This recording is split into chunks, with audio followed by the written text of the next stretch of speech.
Coming up on 11:24, and we are joined by Eric Raddatz, the presentation editor of Florida Weekly. Back from a week off, you were in Sundance. Sundance 2020. Read about it in Florida Weekly in this week's and next week's edition. All of your fun adventures that you have going on. Lots went down. They should call it Sundance. It should be like walk through slushy snow dance. Is what it probably should be called. Oh, it was cold. It was miss that. Not too bad. I don't miss that at all. But you know what? You definitely wouldn't be able to play pickleball in that slushy mess, and that's what you're featuring in your front cover is pickleball in Southwest Florida. Yes. So Florida Weekly.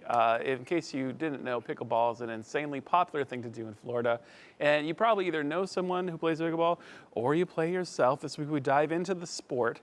How do you play it? Where do you play it? What equipment do you use? Really everything you'd ever wanted to know, from the size of the court to the infamous kitchen. Look, basically, if tennis and ping pong and badminton had a child, it would be pickleball.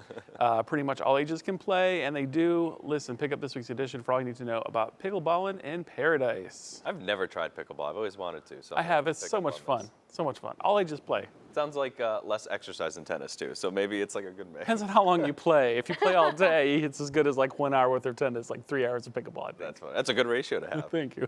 Coming up next, it's like a test drive. It sounds pretty epic, a 2-day test drive. Yeah, so Miles Kornblatt, who is our automobile writer, decided he would take on a mission. He would drive an electronic vehicle, the Chevy Bolt, from Miami through Naples up to Babcock Ranch and back. So for those of you familiar with the importance of the drive per charge or who have an EV, you realize that's a great thing and they're improving. But he also, in his story, utilizes an app along the way to show where to charge up, which is very important so you get stranded.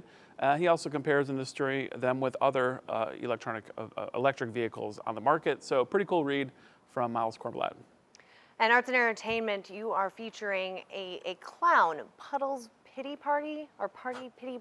Was this the same one that featured on America's Got Talent in 2017? Yes, this is him, and he's coming to Fort Myers. So if you don't know much about Puddle's the Pity Party, it's coming out. He's a nearly 7-foot singer who belts out songs with a soothing golden baritone and brings joy to audiences. Not scary, fun, friendly, and a fantastic singer. He is performing at Sydney Byrne February 8th. Which, as I like to call, Oscar's Eve.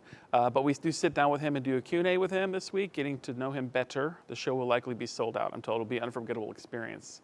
And if you don't like clowns, he's different than most clowns. He's almost 7. He's 6'8", which is the same as Nate. So I'd like to get them next to each other at some point. Maybe have Nate dress up as a clown too. Oh my gosh! Oh, yes, he can cover it from the City Birthday of Starts. When he gets back from covering the Super Bowl in Miami, I'll.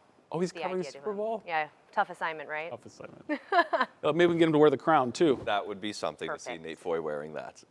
You also have top picks. I'm excited for Kansas coming to town. Okay, so that's the big one. But there's a lot of other picks we have, and also a full comprehensive calendar. If you're not too sure what to do, pick up our Florida Weekly for top picks in their area. In addition to Pity Party in Kansas, which you mentioned is a big one, Hello Dolly, Beethoven's 250th birthday party being celebrated in fun style, a Queen tribute, barbecue and brews at Ave Maria, and just plenty more. So there's no excuse, plenty to do in sunny, beautiful Florida. Of course it is. Eric, we are so glad that you came back, and you came back from Sundance and decided to come into our studio like you do every week. It's always an honor. We will see you next week. Sounds good.